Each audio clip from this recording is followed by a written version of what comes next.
an interview today over your book, which is this book right here, Resilient. Yes.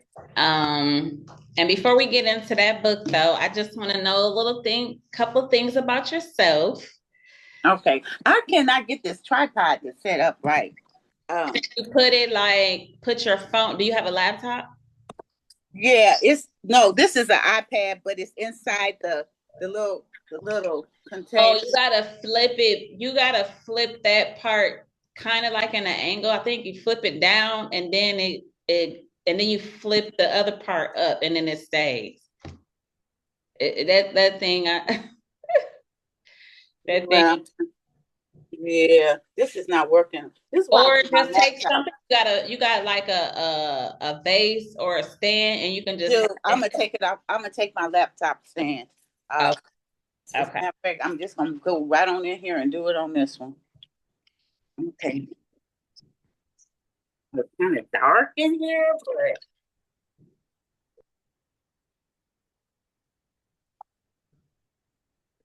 Yeah, it is kind of dark in there. no, I look like I'm telling a, a horror story. Just find something that's heavy enough to hold it up, like a statue or Yeah, this is my stand, really. Okay, let me take this and put it in the room.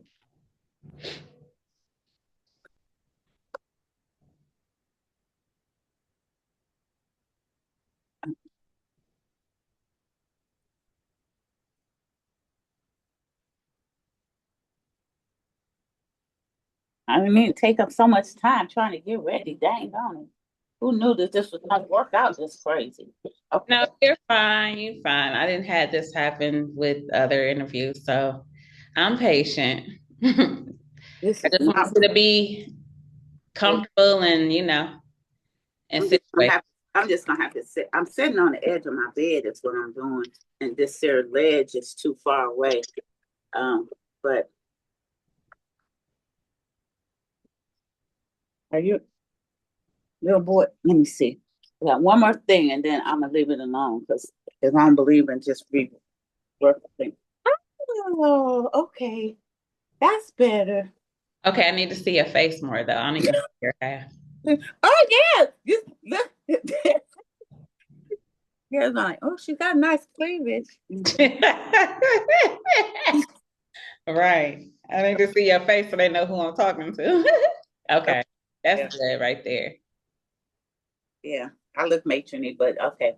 Yes, yes. Okay, so okay, you are out of the picture. You're out the frame, little dog. Okay. He was Oh, there at the place too. You saw him. yeah, I know you had him there. Yeah. Okay. He's in the book too. I know. That's what I was gonna get to. But okay, so anyway, um, I just wanted to know what caused you to or motivated you to be an author?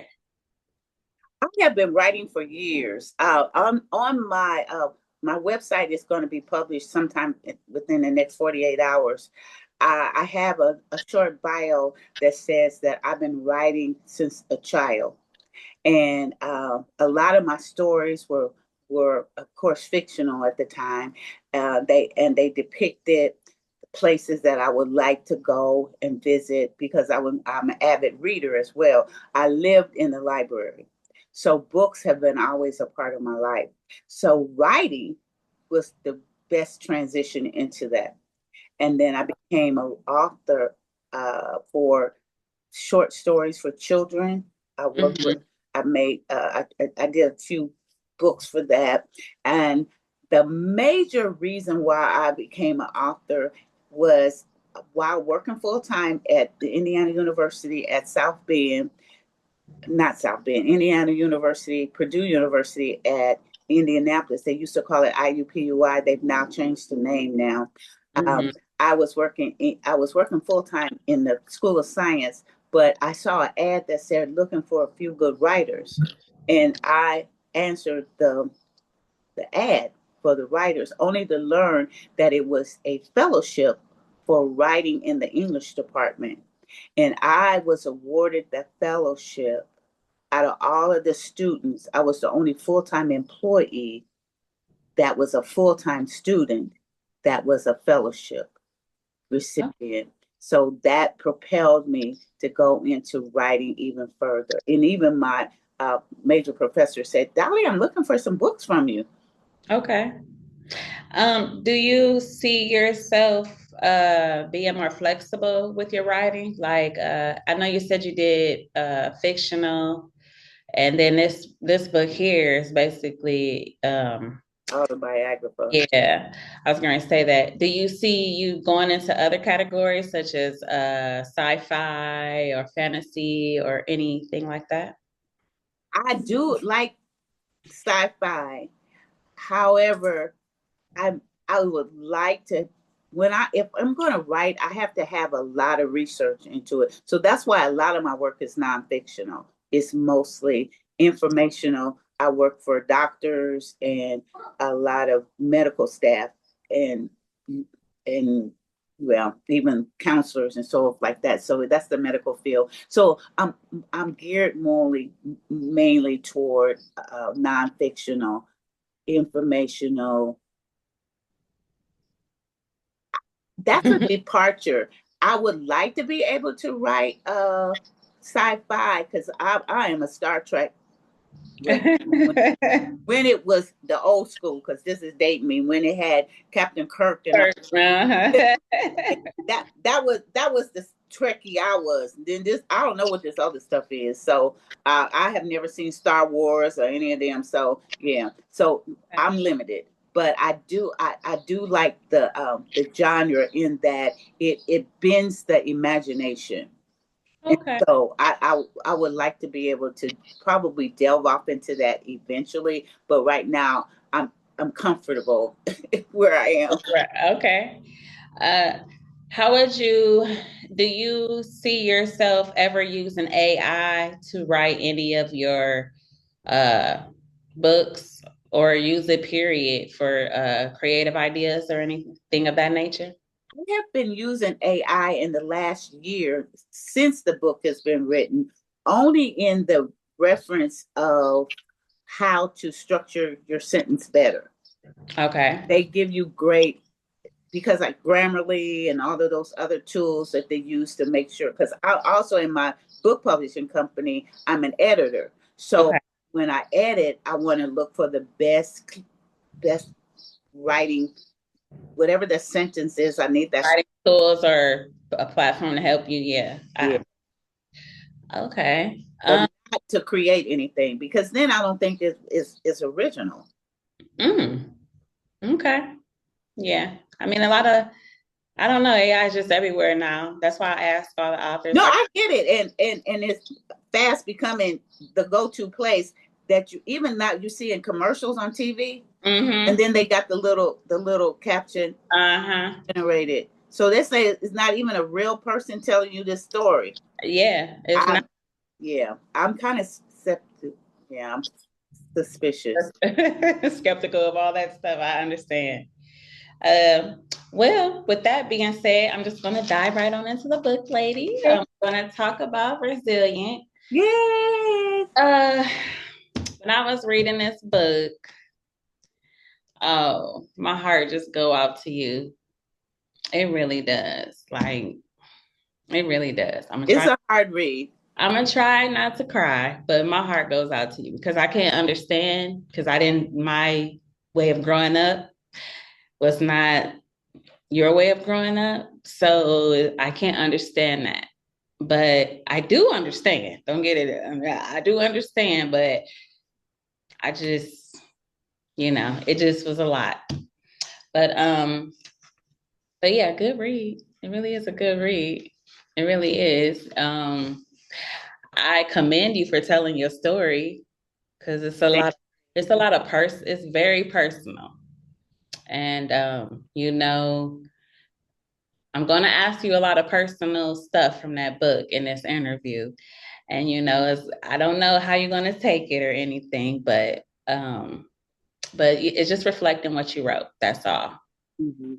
Well, let me add a disclaimer. Most of the people who have read the book they tell me they only get to page 26. Oh wow. No, I read the whole thing. And then after they take a break, it's not a book that you can read like straight through. Yeah, I took breaks. I'm not gonna say I didn't. I took breaks, but I read your whole book. And I'm not saying that they didn't read the whole book, but they would contact me around 20 page 24, 25, 26. I'm like, wow, I can't do it. And then they'll, eventually say, I got through it. But Mm-hmm. I put it down several times. Yeah, because it's a lot of chapters in there that's kind of like, wow. But I mean, we all have things that goes on in our personal lives and stuff. But yeah, like I said, it's really touching and it have you all over the place. It made me upset. It made me just want to cry. It made me proud of you in a lot of ways in that book, like what you accomplished and stuff. But anyway, so I'm just gonna get into it. Okay. So with the book, I wanted to ask you if Mama J was able to be your foster parent through your adulthood, would you have been so eager to know your biological mom? I never wanted to know my biological mom, ever. It wasn't until I had the last heart attack Mm-hmm. that I was looking for anything that could lead me to her to find out what my medical history was. I wasn't looking for her to find out who I was or anything like that. Although those times came and the, during my year, it, the questions were raised, but they were soon dismissed because there was no reason for me to know how to do that. Okay. Okay. But it didn't have anything to do with Mama J. Okay.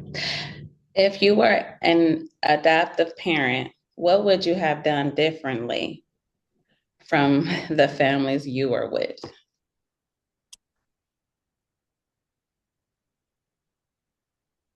I hold them into high esteem because they are servicing me. However, as I had a young little person that I would have to guide and nurture and teach life skills and things too. I would hope that I would be very hands on and willing to give them all of the tools necessary for them to become the best that they're going to be so that they can be a worthwhile a citizen of the city and the country, Mm. but I can't say that.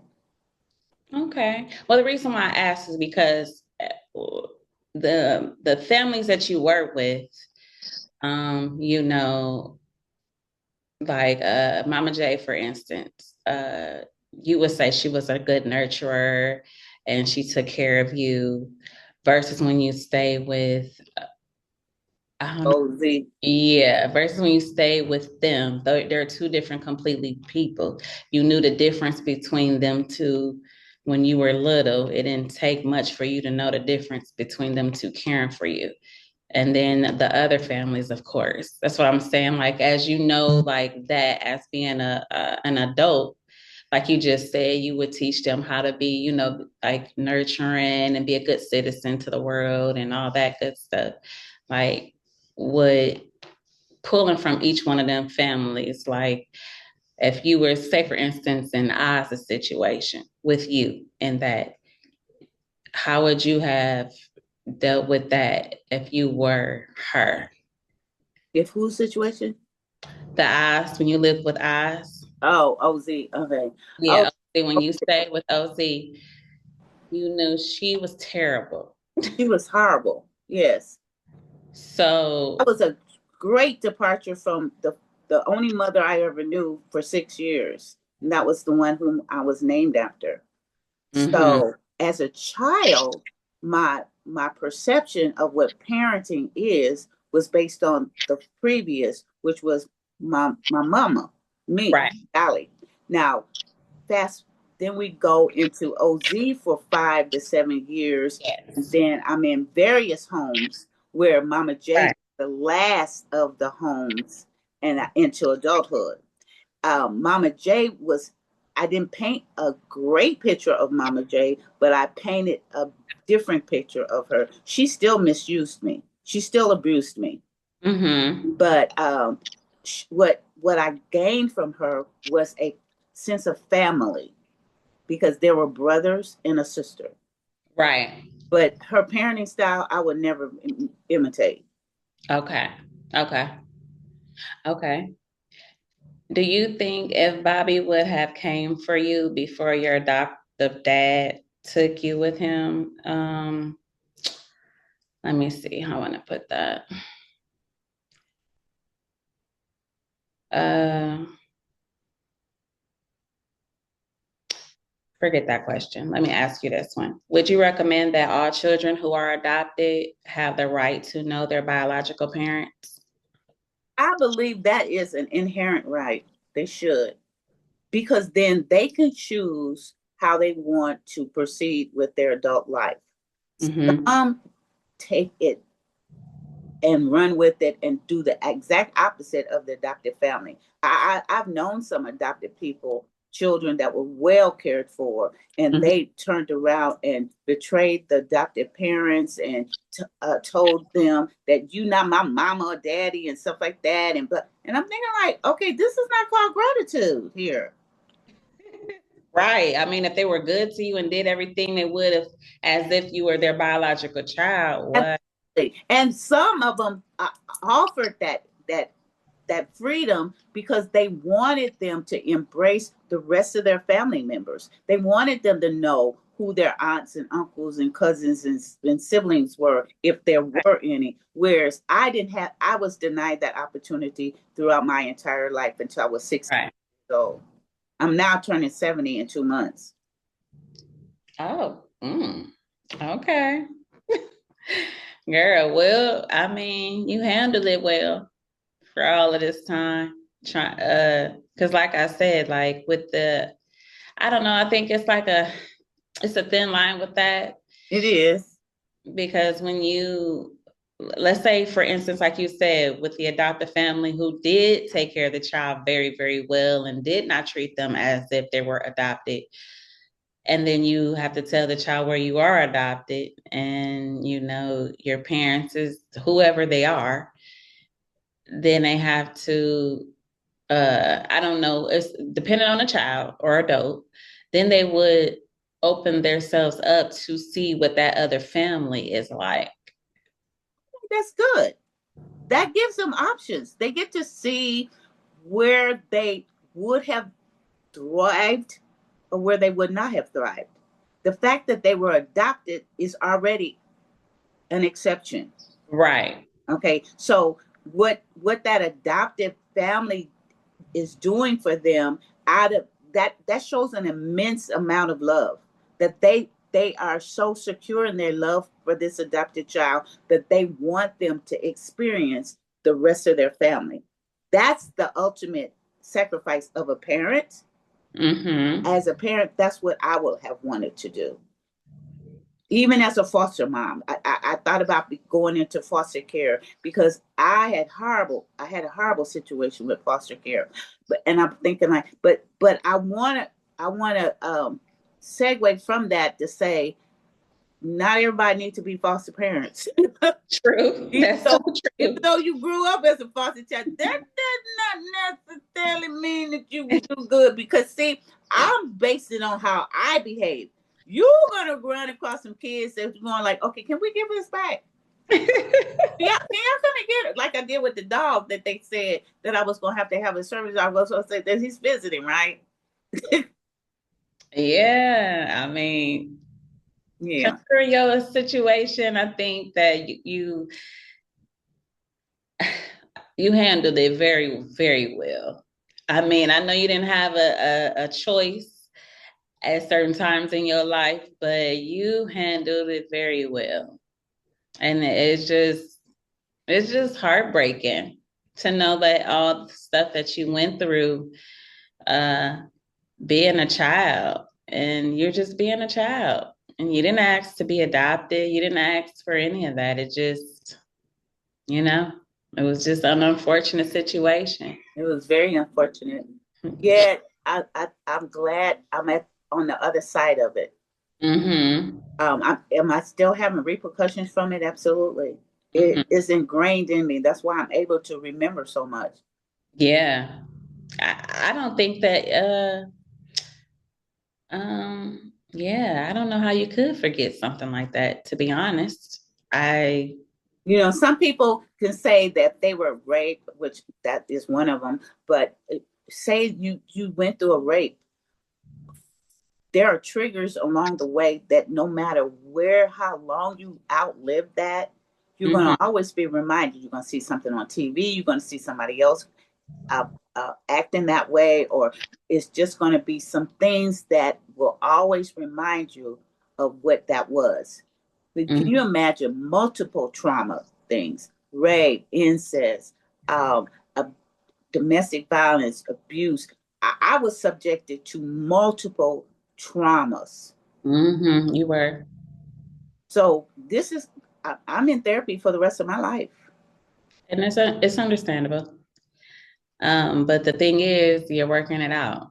Absolutely. That's the only thing. You're working it out. That's all you can do at this point.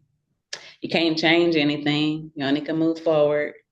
Mhm. So, but despite your upbringing, do you feel like you had exceptional opportunities to prosper in life? Absolutely. I That's one of the reasons why after the DNA came through and I started meeting family members, I learned that it's in my DNA to be smart. It's in my DNA. You were. You done so much. Even It's as a little girl, you were doing a lot of stuff. As a little girl, you think, I think so, yes. I think so. I think you were it was coming into it. oh, okay, See it coming. Like you were always a good student. yes, Despite all that craziness, you were still an exceptional student. yes, So I seen it coming in the making. Like sometimes people environment doesn't what you want doesn't affect other things. yes, yeah. I'm not a product of my environment. Absolutely not. I could have been, as Yeah. OZ told me, oh, you ain't gonna be nothing but a little throwaway when you gonna have all them kids and this and this and that. And I'm thinking, like, under my breath, I was talking back to this old woman. You all stupid woman. You don't know what you're talking about. You can't even read, honey. You know, just I don't know where that came from, but that was You in were me. no, because you was angry. That part, the anger part, you were angry, but the smart and you being intelligent, that stuck with you. You didn't have that didn't shake. It like yeah. So I seen it in the making coming. It's like, okay, all right, and all the little things that you were doing. I don't know. That's just my perspective. I just saw Okay, it thank coming. you. Yeah. Um, I know when you got the chance to meet your mother, did your mom have like I don't know, it didn't go into detail about your mom too much in this book about the questions I'm about to ask you, but did your mom have any alcohol, drug abuse, or domestic violence in her own life? She has domestic violence, Okay. and it in the chapter that I finally allowed myself to talk to her. And Mm-hmm. I gave myself 2 weeks before I actually met her. Right. That led up to us seeing each other in person. Uh, she um, she revealed quite a bit of her personality Okay. Because that was psychotic. like I said, like I knew when you guys talked on the phone and about her book and uh about your dad and then, the other kids and stuff like that, but it never got into whether Yeah, I didn't want to give her honor in that way. okay. She was a means to an end, and that was the point was I needed to have closure, so I needed to meet her. But before I met her, I wanted to give her an opportunity to give me the unanswered questions that had been looming over me for decades. And I'm glad that she was alive. I thanked her for not aborting me. Mm-hmm. I said, but but the best thing she ever did for me was to give me up for adoption. Mm-hmm. You don't think if she took care of you, you would have I made. would not have been who I am today. That's interesting. I'm sure I wouldn't, because again, we're shaped by our environments, and because I believe God placed me in each home for whatever time frame I was there to glean whatever that was for that period. Whatever season that was, I was to learn that. And because I was an observer, that's what I did. Mm-hmm. You did. I observed every household because I was the guest in all of the households. Correct. At any moment I could be terminated into the streets. So I needed to get as much of whatever it was that that house was going to provide for me. I needed to get that. And I learned to become a diplomat. That gave me my diplomacy. Okay.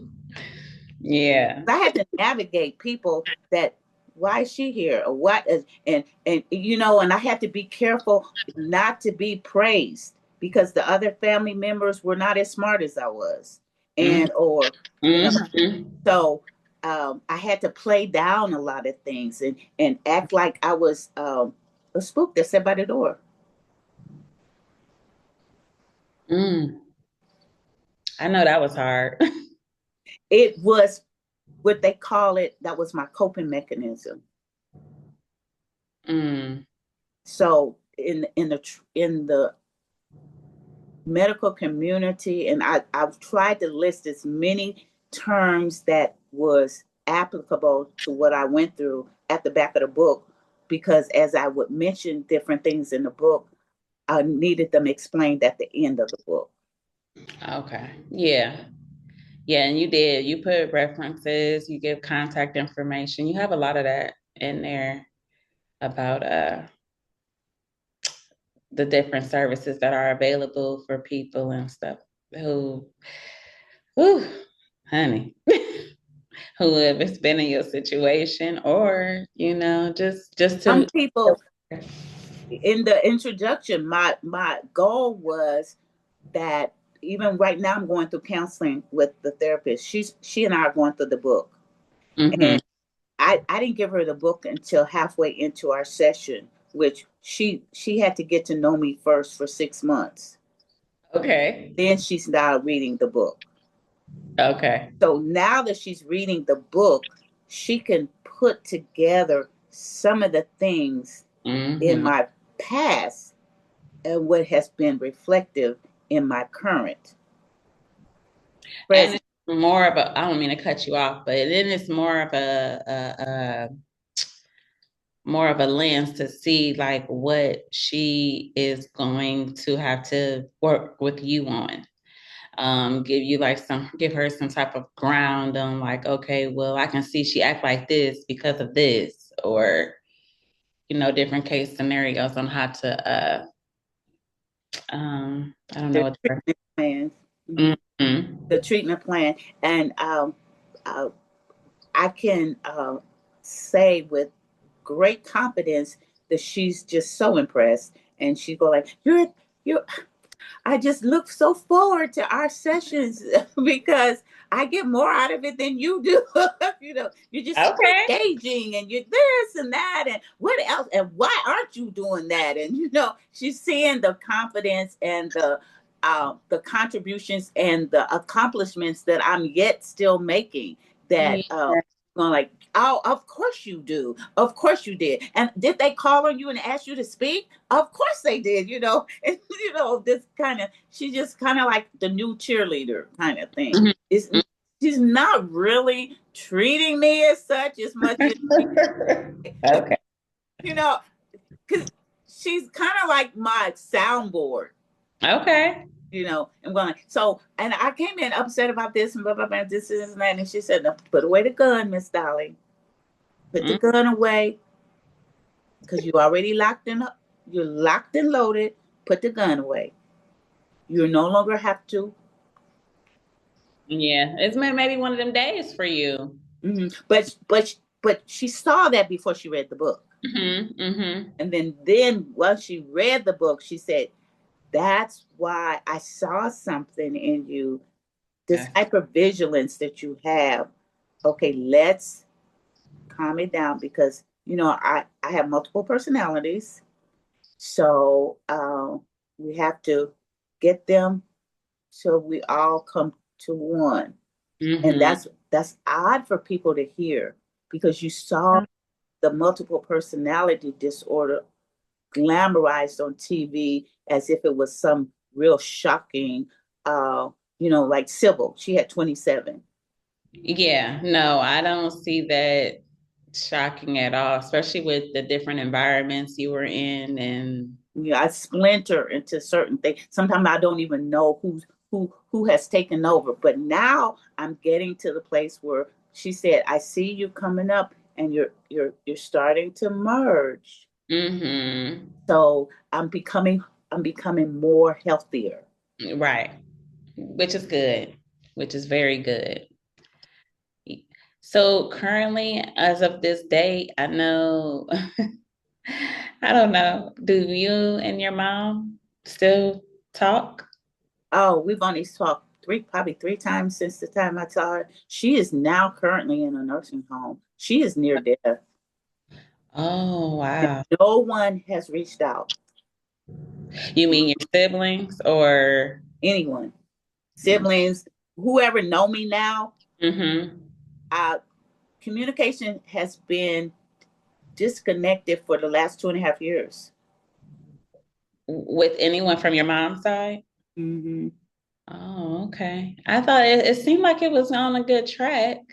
I mean, I'm just telling you what I've read. It seemed like it was with the siblings, of course. It seemed like Optimistic, Dolly. Yes, I was optimistic. I was exhausted after going through the weekend of meeting that side and meeting my dad's side. And I was optimistic, thinking, and that was a good cliffhanger mm-hmm. because now the next book is going to be an ongoing.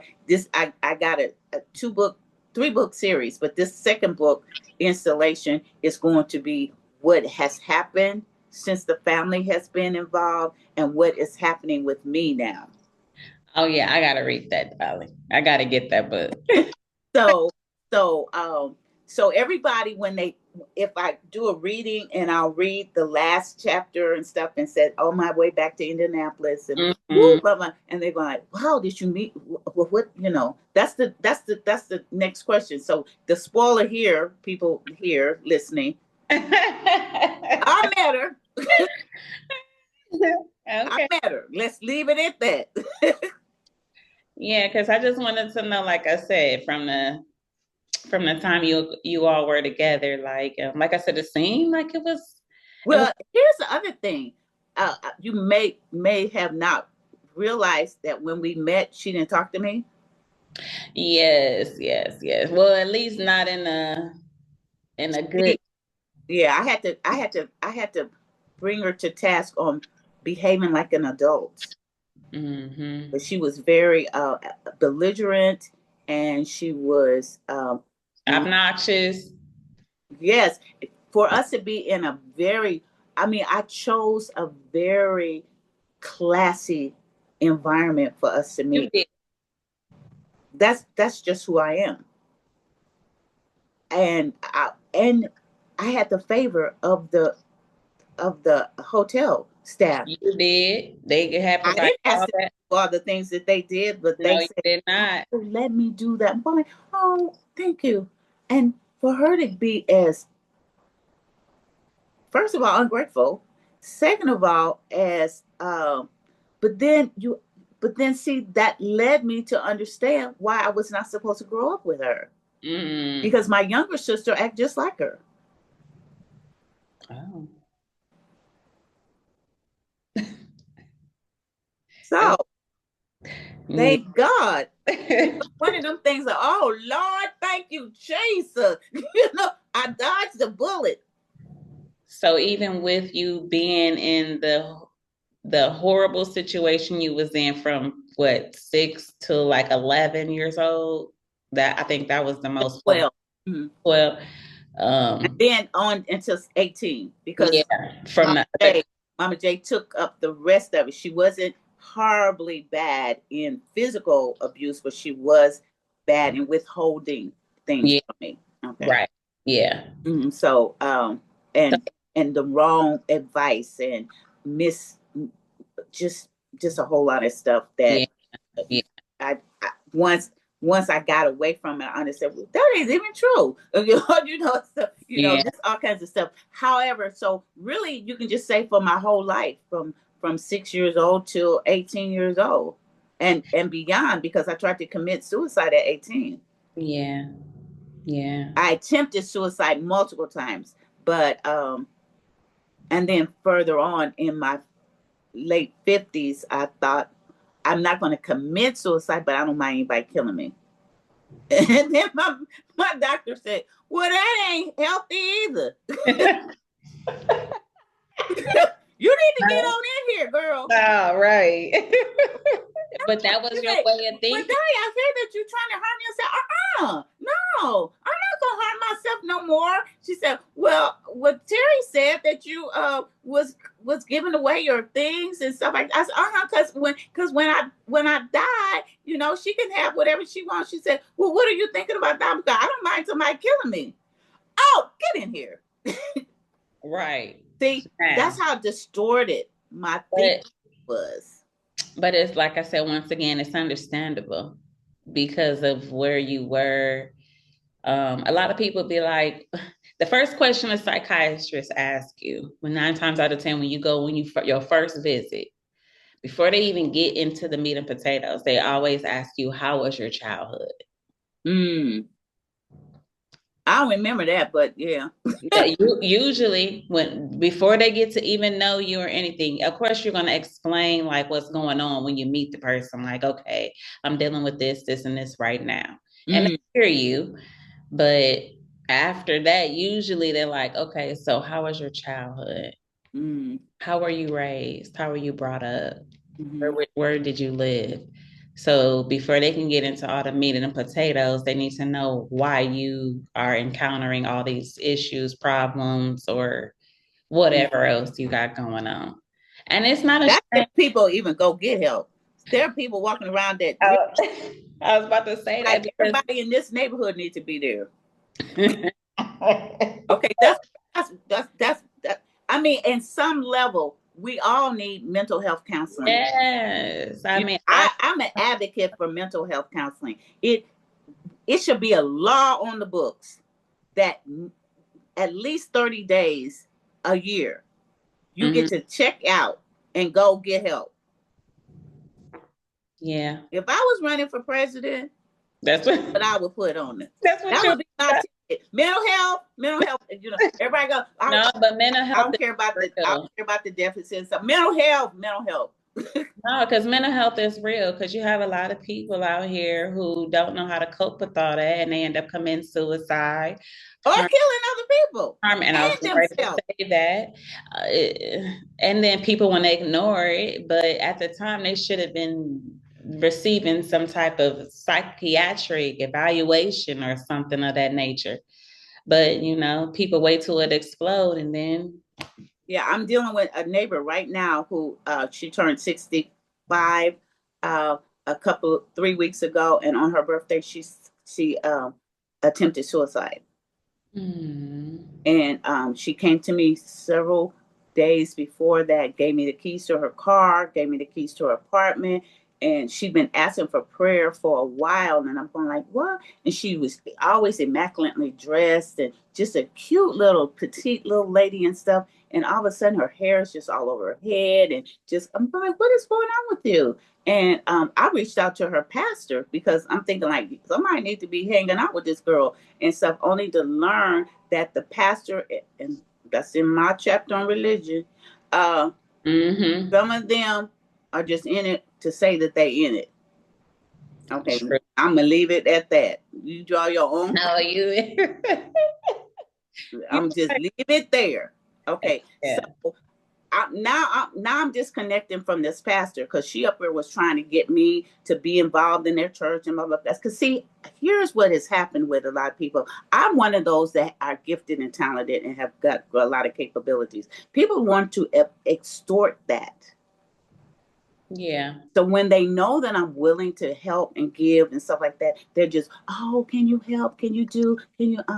And so I'm now. This is part of the therapy now. Mm-hmm. You just real. Back away, back away.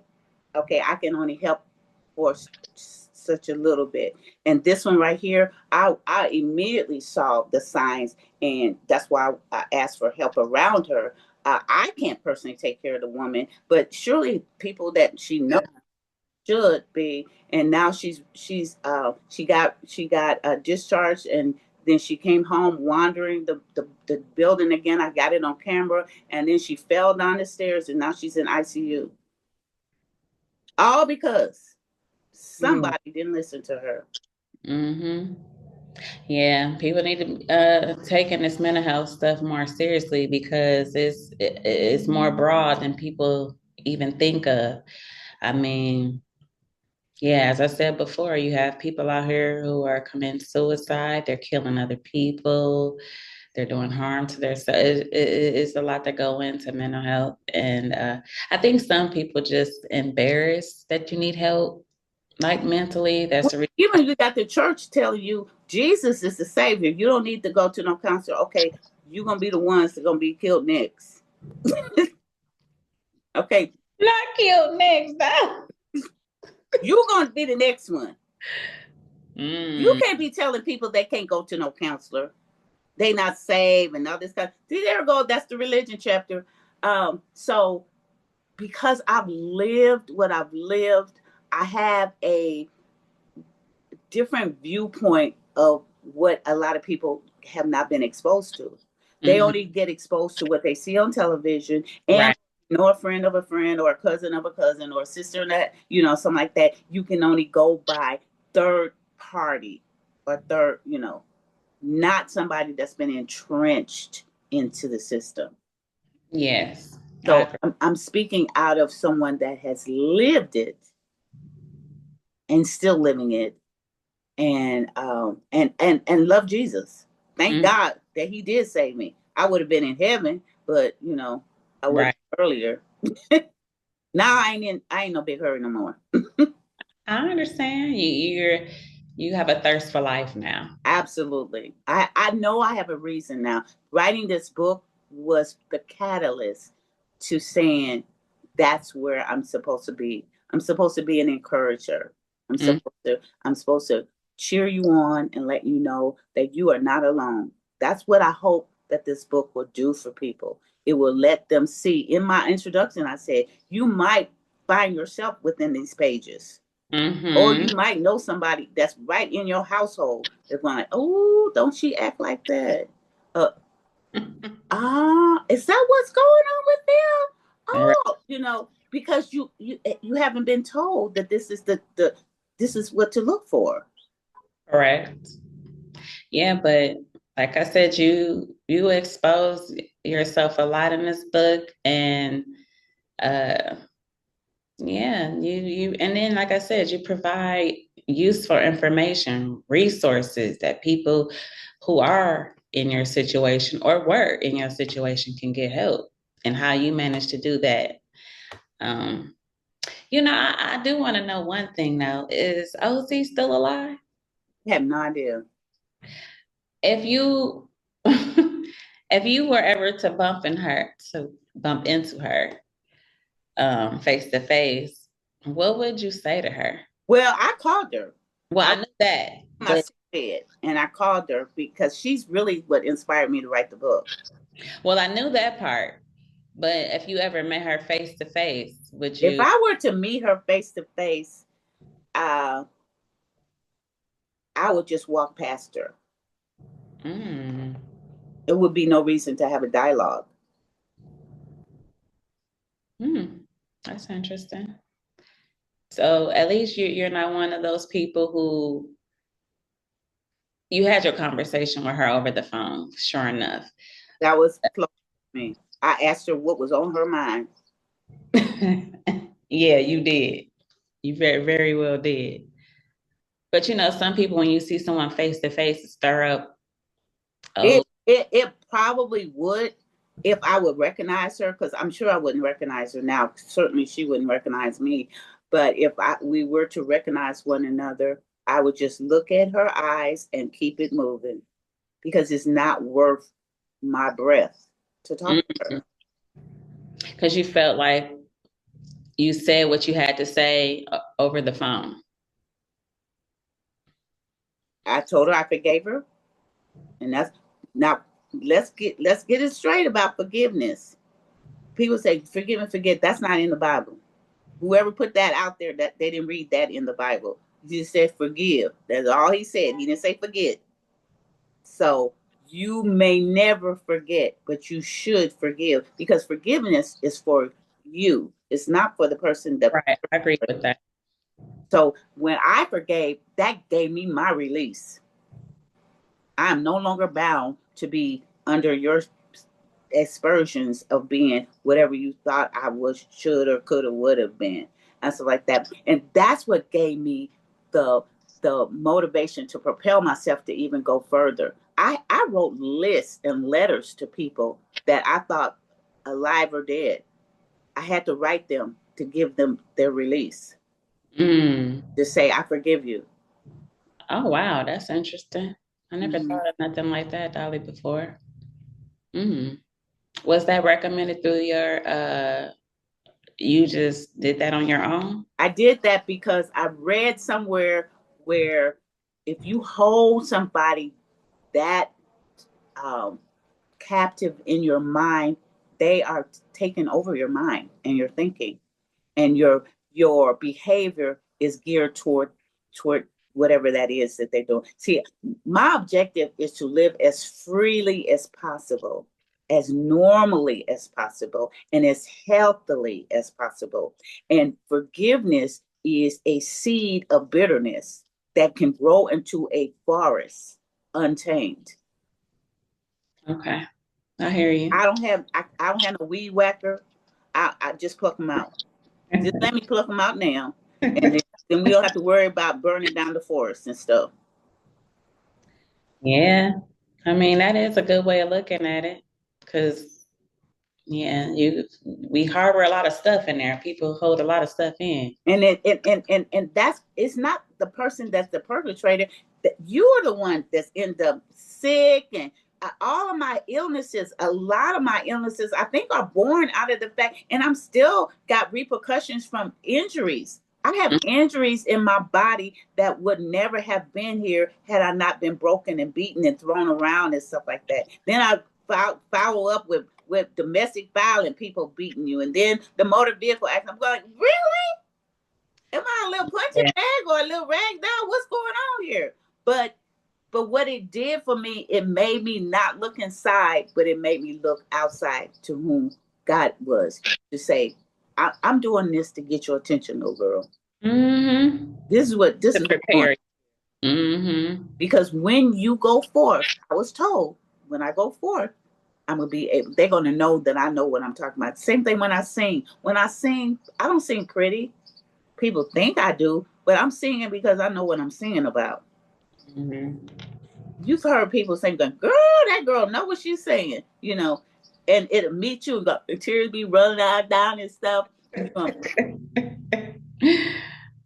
it's just one of those things and stuff, and that's where I have aspired. I've aspired to let my life count. Now that I'm living it, let it count. I know that's right.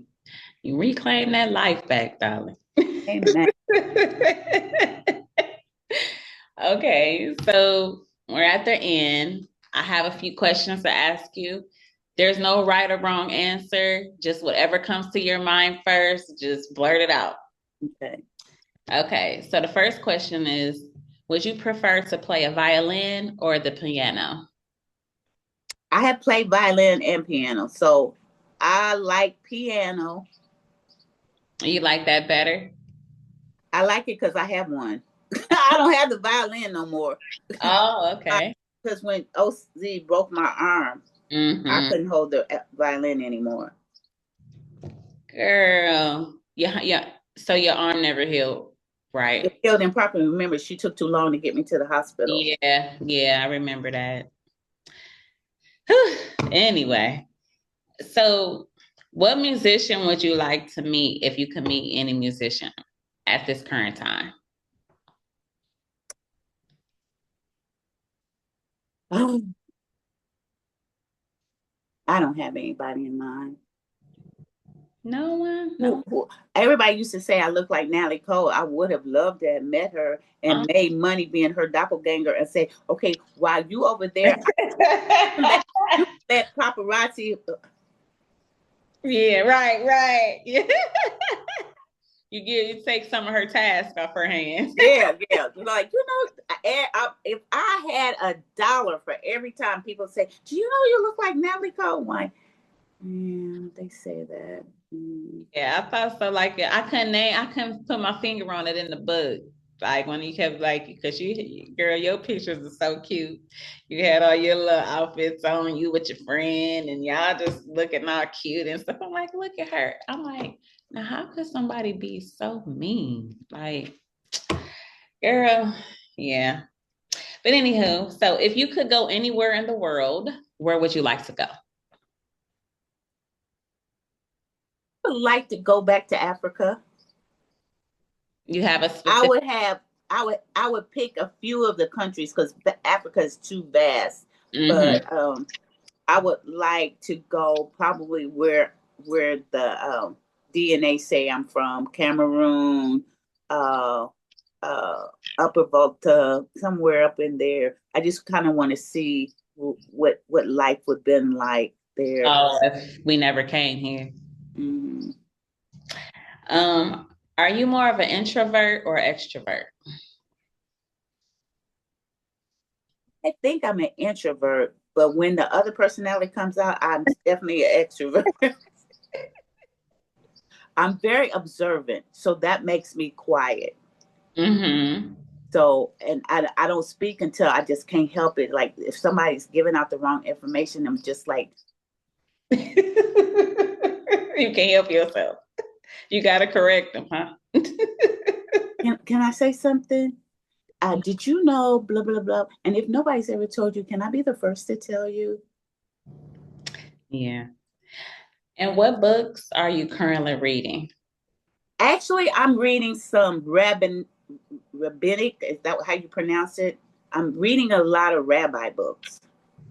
Okay. Rabbinic, um, mainly because there is a trend that's moving in the country about blacks being the original Hebrew Israelites, all that kind of stuff. Mhm. So I've not met any of those people. I don't know nothing about them, Okay. but I have heard about Hebrew people. Okay. And so rabbis are still around today and they're writing their stories and they're writing about the things of God that is more in tune with what I was told in the history books about who Jesus was and who Jesus is now. Right. So I'm reading 3 or 4 of those people's books Okay. because when you encounter these people in these outfits saying that they black this and Hebrew this and stuff like that, they're spouting out hatred. They're not spouting out anything that would be representative of Jesus. If you're going to be a Hebrew, you can be a mad Hebrew, don't get me wrong, Mm-hmm. but don't include me with that group. Right. Just like some people that was running for presidents and stuff. I said, that's they don't represent me. Mm, I guess. And the last question, are you a part of any book club? I am not. I want to start one. Do you know one to get into? Yep, mine. Oh, You're, we well, have you already kind of is a part of it because this is going to be on my YouTube channel, and your interview will be with many other authors that I've interviewed, and it's called My Red Book Club Podcast. It's on the YouTube, and every interview that I have is going to be posted on there. And so when someone comes on my channel, they can pick. You don't have to choose just one book that you want to. Right. They can choose between all of you guys reading. I mean, books. So yeah, you should. Well, that. I'm glad to know that, and I'm glad that I got a chance to meet you. I would, you were one of the first that came up to me and talked when we were in South Bend, and we just clicked right away because that's what Yeah, we do in South Bend when it's. right. I mean, as you've seen it, it's not really many of us that was Hmm. So participating. I'm a spokesperson for AARP. Don't. I have 5 up there, but I have 12 more to post. Oh, that's you doing a lot of reading. Oh yeah. Okay. I have 12 more to post. Those are already done though. Those interviews are done. I just need to post them. Hmm. And then this one is 13. So yeah, I'm trying to work as much as I can to get it all. Impressed when I met you. I was impressed, and uh, I was like, really? Yeah. That seems like a fun job. We might have to be some co-authors or oh, That's fine. you need It's some like, help. oh no, right? Like this is the young version, and this is the older version. Because you said I'm your mom's age. Yeah, my mom is 68. Yeah. So, but that doesn't matter. Books are No, books. I'm just saying. You get perspectives Yeah, from both. I by got age. Yeah. you. I got you. Then once I do that, I will send you the link so that you can connect it to your social media platforms and you can share them with whom or whoever you want. I will. I do have the podcast information. I was going to start a podcast. I just haven't done it yet. But you may be inspiring me. Yeah, I think you should. You would give a lot of insight on a lot of different things. So I plan to do that. I've had the equipment for 3 years. Yeah, you need to start, darling. I know. All right. But I've been recovering from this car accident too. So I just started driving as of this month. So maybe next year, this time I'll be changing my last name will be changed. Oh, okay. I'm with that. Go ahead, Dolly. Well, I got to get out of here. So hopefully, when you're done with the second book to this one, I need to get a copy because we can do this again. Okay. Yeah. Thanks so much for your support. Thank you for your time because I know time is precious for us all, and I appreciate it. I appreciate it. You have a good day. Thank you, you too. Bye. Bye.